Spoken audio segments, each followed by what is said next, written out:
करेंगे। मीडिया विभाग के अपने अखिल भारतीय अध्यक्ष संसद सदस्य आदरणीय अनिल बलूनी जी, पत्रकार मित्रों, आपको सुबह सुबह बुलाया क्षमा के साथ एक महत्वपूर्ण विषय है, भारत की अर्थव्यवस्था के बारे में। भारत की अर्थव्यवस्था दुनिया की एक बहुत ही ब्राइट स्पॉट बनी है। Indian economy is turning into a very bright spot globally। और ये हम नहीं कह रहे हैं, ये दो रिपोर्ट कह रही है, एक स्टैनली मॉर्गन की और एक स्टैंडर्ड चार्टर्स। इस पर हम बाद में आएंगे। लेकिन कल जो जीडीपी का डेटा निकला है उसमें साफ है कि जीडीपी ग्रोथ 22-23 में 7.2% होगी। और जितने विशेषज्ञों ने अपना विश्लेषण दिया था, ये सबों से ऊपर है। लेकिन जब मैं एक्सपर्ट्स की बात करता हूं तो सभी मामलों पर अपनी राय रखने वाले एक एक्स्ट्रॉर्डिनरी एक्सपर्ट राहुल गांधी की बात मैं कैसे नहीं करूंगा। उनका एक बड़ा वायरल वीडियो है, जो पूर्व में आरबीआई के गवर्नर थे, उनके साथ वो बातचीत कर रहे हैं कि भारत का एक्सपोर्ट स्लो हो रहा है। फाइनेंशियल ईयर 22-23 में India recorded the highest ever $770 billion export, $770 billion आज तक का हाईएस्ट। एक्सपर्ट ने क्या कहा कि भारत का एक्सपोर्ट कम हो रहा है। दूसरी बात, राहुल गांधी और आरबीआई के पूर्व गवर्नर की बातचीत में क्या आई कि भारत का इन्फ्लेशन बढ़ रहा है। इस पर मैंने पहले चर्चा की थी। भारत की इन्फ्लेशन जो है, मुद्रास्फीति, ये 4.7%, lowest in any large economy, और यूपीए से तो हाफ है। और तीसरी बात एक्सपर्ट राहुल गांधी ने कही थी उस वीडियो में, वो पब्लिक डोमेन में है, आप देख सकते हैं। India would be lucky to grow at 5%। Bharat भाग्यशाली होगा अगर 5% ग्रोथ रेट होती है। और भारत 7.2% 22-23 में, फास्टर देन जो एक्सपर्ट मैंने चर्चा की। मित्रों, राहुल गांधी विदेश में घूम रहे हैं। वो कहते हैं कि मैं नफरत के बाजार में मोहब्बत का पैगाम लेके आया हूं।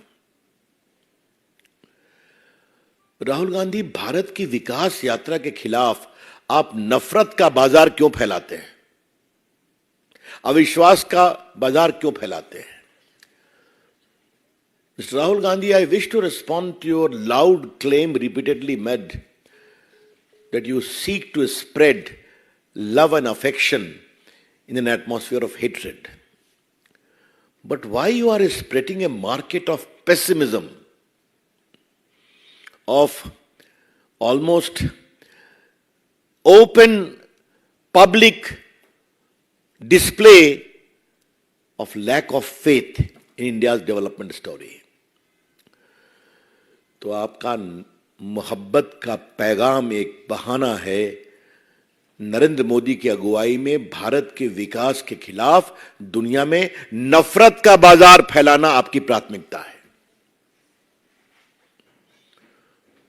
राहुल गांधी जी, आज आपके सारे नफरत के बाजार के झूठ को जीडीपी की दरों ने अपने आप में रिजेक्ट किया है।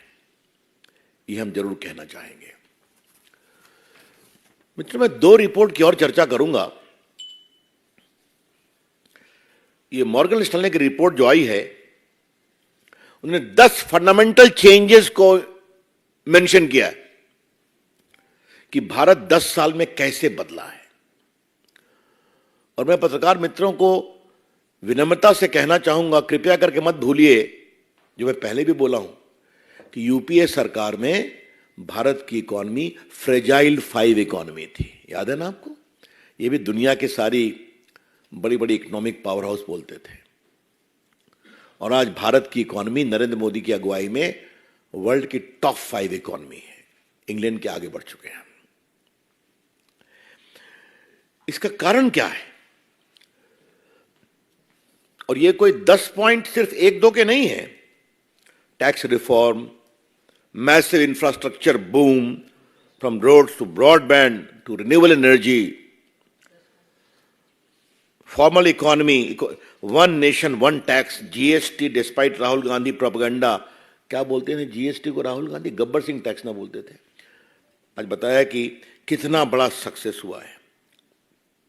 डिजिटल ट्रांजैक्शन, ये मैं मॉर्गन स्टैनली की रिपोर्ट कह रहा हूं, from 4.4% in 2016 to 76.1% in just 7 years। और चूंकि थोड़ा इस मामले से मेरा जुड़ने का सौभाग्य मिला मोदी जी के निर्देश पर, तो आज भारत के इस डिजिटल ट्रांजैक्शन को देख करके बहुत ही अंदर से आत्मविश्वास जगा है देश को, और गरीबों को इससे फायदा हुआ है। Real estate reform, DBT model और बैंकिंग इंस्टीट्यूट रिफॉर्म्स, ये सारी बातें, फोकस ऑन एफडीआई वगैरह वगैरह। और इस रिपोर्ट में आगे क्या कहा गया है? Manufacturing share of GDP to rise by 5%, export market to double, consumption market, profit boom, कई चीजें, 10 पॉइंट उन्होंने मॉर्गन स्टैनली रिपोर्ट में कहा है। और आपको हम एक और रिपोर्ट दिखाना चाहेंगे जो आज के एक पिंक पेपर में लिखा हुआ है। ये स्टैंडर्ड चार्टर की रिपोर्ट है। Indian exports of goods could reach 773 billion bye 2030। Bharat दुनिया की एक बहुत बड़ी इकोनॉमी का ड्राइवर बनेगा, प्रॉफिट का, ग्रोथ का, मैन्युफैक्चरिंग का। और हमने आपको एक नंबर दिया था कि 14 में भारत में मोबाइल फोन 78% बाहर से आता था। आज भारत में 100% लोकल मैन्युफैक्चरर सर्व होता है और 90,000 करोड़ का मोबाइल बाहर एक्सपोर्ट हुआ है लास्ट फिस्कल में। और इसका कारण भी आपको बताना चाहूंगा। ये एक रोचक खबर है इसलिए कि आप लोगों ने उसको मीडिया में बहुत कवर किया था कि जो एप्पल की 2 दुकान खुले हैं दिल्ली और मुंबई में, उसमें जितना सेल हुआ है वो आज तक के हिंदुस्तान के मोबाइल सेल का हाईएस्ट है एक महीने का, जबकि कोई दिवाली मार्केट नहीं है अभी। हम किसी कंपनी का यहां प्रमोट करने नहीं बैठे, लेकिन भारत बदल क्या रहा है? क्या किसानों की सेवा, हाईएस्ट एलोकेशन फॉर देम, क्या 11 करोड़ किसानों को 6,000 देना, 1 लाख करोड़ एवरी ईयर, क्या 80 करोड़ लोगों को खाना खिलाना, इत्यादि इत्यादि। तो भारत आज गरीबों की चिंता, उपेक्षितों की चिंता, वंचितों की चिंता, किसानों की चिंता, उद्योग की चिंता, इंफ्रास्ट्रक्चर की चिंता। इस बार के बजट में 10 लाख करोड़ खर्चा हो रहा है, आपको मालूम है, capital expenditure on infrastructure alone. तो भारत का सर्वव्यापी, सर्वस्पर्शी आर्थिक विकास है। India's economic growth is all pervasive, inclusive. ये बहुत बड़ी बात हम कहना चाहेंगे। इसलिए आज ये बहुत ही बड़ा दिन है हमारे प्रधानमंत्री की अगुवाई में, जो भारत बदला है उसके लिए। और जो स्पॉन्सर्ड एक्सपर्ट्स हैं उनके सारे प्रेडिक्शंस गलत साबित हुए। और राहुल गांधी जी, मैं आपसे, अगर आपको उचित लगे तो ये रिपोर्टों को जरा खुले मन से पढ़िए। कई बार मोदी जी के बारे में कुछ भी होता है तो आपका खुला मन नहीं रहता है। इसको एक बार पढ़ेंगे तो एक बार भारत के विकास के बारे में नफरत के बाजार फैलाना बंद करिए, इतना ही कहना चाहेंगे। I am open two questions now.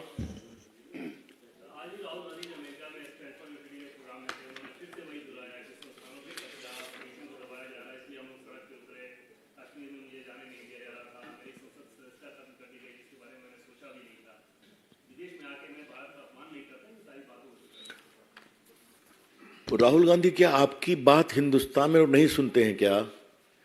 कि आपको विदेश जाके भारत की आलोचना करनी पड़ती है? विदेश में देश की आलोचना कम, अपनी बात कहते हैं आप, लेकिन आपने भारत की प्रतिभा और भारत की छवि को बदनाम करना राहुल गांधी ने अपना लक्ष्य बना रखा है विदेश में। एक मिनट, तो ये कोई नई बात तो है नहीं। जो लंदन में कहा, जो जर्मनी में कहा, जो सिंगापुर में कहा, वही अमेरिका में कह रहा है। तो देश न सुनता है न सुनेगा। लेकिन इस बात की बहुत पीड़ा है कि जिस तरीके से उन्होंने संसद के बारे में कहा, क्या कहा था, आज भारत के संसद की वास्तुकला को दुनिया अप्रिशिएट कर रही, नई संसद को। उन्होंने क्या कहा था, it is a monument of arrogance. याद है ना आपको? इस पर क्या, वो नफरत है। मैंने फिर कहा था, राहुल गांधी ये सब क्यों करते हैं? क्योंकि नरेंद्र मोदी की लोकप्रियता और भारत के प्रधानमंत्री हैं वो, इसकी सच्चाई को स्वीकार नहीं कर पा रहे हैं। राहुल गांधी ने कहा कि मुझे लगता है कि मेरा आईफोन भी टैप किया जा रहा है और भारत में डेटा गोपनीयता के संबंध में एक कानून बनाने की जरूरत है। झूठ बोल रहे हैं राहुल गांधी। उनके टेलीफोन की डेटा की बात है। आपको मालूम मामला सुप्रीम कोर्ट गया था ना, और सुप्रीम कोर्ट ने कहा था कि जिन लोगों को ऐसा लगता है कि उनके फोन का डेटा हैक हो रहा है, वो अपना फोन जमा कर दें एक्सपर्ट कमेटी के सामने। राहुल गांधी ने कभी हिम्मत की क्या? ये तो मैं आपसे कह रहा हूं। जब अवसर आता है आपके आरोपों की जांच का, तो आप उसमें सहयोग करते नहीं, उसमें भाग जाते हैं, क्योंकि सच्चाई सामने आ जाएगी। जहां तक डेटा प्रोटेक्शन लॉ का सवाल है, that is a work in progress.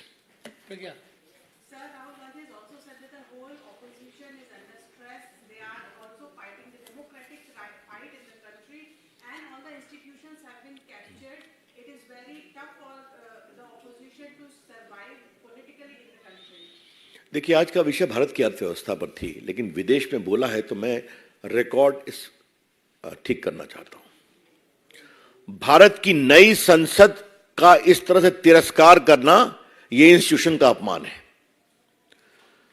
चुनाव आयोग के खिलाफ हल्की बातें करना, यह इंस्टीट्यूशन का अपमान है। सीवीसी के खिलाफ हल्की बातें करना, यह इंस्टीट्यूशन का अपमान है। सीएजे के खिलाफ 2G घोटाले में इन्होंने कितनी घटिया बात की, यह इंस्टीट्यूशन का अपमान है। और सुप्रीम कोर्ट के निर्णय पर दबाव में लाने की बात करना, यह भी इंस्टीट्यूशन का अपमान है। बाद में जब सुप्रीम कोर्ट में कंटेम्प्ट हुआ तो माफी मांग के आप बाहर आए। यह है कांग्रेस पार्टी, राहुल गांधी के इंस्टीट्यूशन का सम्मान, जो लोकतंत्र के लिए जरूरी है। मीडिया के बारे में वो क्या कहते हैं आप उनके प्रेस में देख चुके हैं, मुझे बताने की जरूरत नहीं है। एक मिनट, और जहां तक हमारे नेता प्रधानमंत्री जी का सवाल है, तीन मूर्ति म्यूजियम सिर्फ नेहरू जी के लिए रिजर्व था। आज जाइए, भारत के सारे प्रधानमंत्रियों की वहां पर तस्वीर लगी है, उनकी उपलब्धियां बताई गई हैं। चरण सिंह हो, देवेगौड़ा हो, नरसिंहा राव हो, I.K. गुजराल हो, गुलजारी नंदा हो, शास्त्री जी हो, या नेहरू जी, इंदिरा गांधी हो, वाजपेयी जी हो, वहां अभी तक मोदी जी की नहीं है। तो ये हमारे संस्थानों का सम्मान की बात है जो मोदी जी करते हैं। और लास्टली, राष्ट्रपति के अभिभाषण पर 2 घंटा राज्यसभा में मोदी जी को बोलने नहीं दिया गया कांग्रेस के लोगों के द्वारा, आपको याद होगा ना। तो ये करते हैं वो संस्थाओं का सम्मान, और बाहर जाके विलाप करते हैं।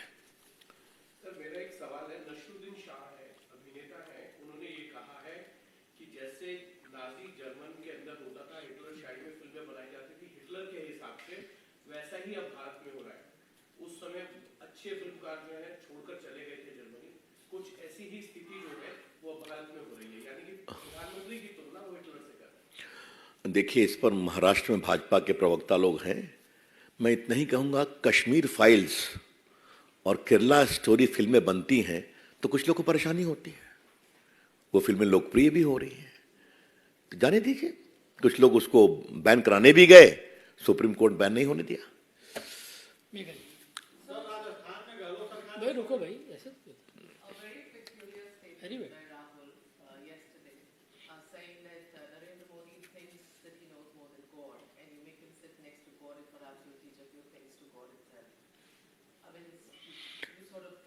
Well, I am not supposed to comment upon such a silly comment made by a leader who aspires to become the Prime Minister of India. This only shows pathological hatred against the Prime Minister. You cannot turn to logic, proper developmental indexes, then you make these comments. Ravi ji, Rahul Gandhi ने ये भी कहा है कि भारत में लोकतंत्र को लेकर एक जंग चल रही है। लोकतंत्र का मतलब ये नहीं होता है कि सिर्फ विपक्ष अपना काम करे, कोई भी संस्था काम नहीं कर पा रही है क्योंकि वो किसी एक व्यक्ति के। मैंने संस्थाओं का विस्तार से जवाब दे दिया। वो अपने दिनों की याद कर रहे हैं, अपनी दादी जी, अपने पिताजी, कांग्रेस ने किस तरह से कैप्चर कर रखा था। बीजेपी की सरकार मोदी जी की अगुवाई में लोकतंत्र का कितना सम्मान करती है हम सभी जानते हैं। जल्दी ही 25 जून आने वाली है। देखो मित्र, समस्या दूसरी है। अगर राहुल गांधी को राष्ट्रीय स्तर पर वोट नहीं मिलता, आगे भी नहीं मिलेगा, तो अनिल जी हम लोग क्या करें? दर्द वहां है। इस दर्द का हमारे पास कोई जवाब नहीं है। सर, राहुल गांधी बार-बार प्रधानमंत्री के खिलाफ बयान दे रहे हैं विदेश में जाके। कोई स्ट्रैटेजी है सरकार और बिल्कुल कोई स्टडी की जरूरत ही नहीं है। राहुल गांधी अपने को एक्सपोज कर रहे हैं। आज का विषय आर्थिक व्यवस्था पर था, इसलिए मैं अब इससे अधिक राहुल गांधी को जवाब नहीं दूंगा। The more Rahul Gandhi speaks globally, the more he exposes himself. पूछिए भैया। सर, एक राजस्थान का सवाल है। राजस्थान के मुख्यमंत्री अशोक गहलोत ने 100 यूनिट बिजली फ्री कर दिया है, तो क्या माना जाए चुनाव जीतने का ठंडा बन गया? अभी मैंने अखबार में देखा है और इसका होमवर्क करूंगा, लेकिन मुझे राहुल गांधी और अशोक गहलोत का एक कमेंट याद आ गया जब वो जीते थे कि हम किसानों को ये देंगे, बिजली ये देंगे, याद है ना आपको? इतना लोगों को नौकरी देंगे। उनका क्या हुआ, ये भी सवाल तो उठना चाहिए। हाँ बोलो सर। सर, जो रिपोर्ट आई है तो क्या ये उन लोगों को भी जवाब है जो एक तरह से जो इकोनॉमिस्ट है सर रघुराम राजन, वो कहते रहते थे कि इन्फ्लेशन को लेके बड़ी चिंताएं हैं, चुनौतियां हैं, और राहुल गांधी कई बार उनका जिक्र भी करते थे। तो अभी हाल ही में उनका एक बहुत बयान आया था इंडियन इकोनॉमी को लेकर, जो ये दिखा रहा था कि उतनी स्थितियां अच्छी नहीं जितनी बताई जा रही। अब ये दो रिपोर्ट तो बिल्कुल उलट कह रहे हैं कि बहुत शानदार मांगे। ऐसा है, कुछ लोग का काम है कमेंट करना, उनका अधिकार है। नरेंद्र मोदी की सरकार का उद्देश्य है काम करना, काम को जमीन पर दिखाना।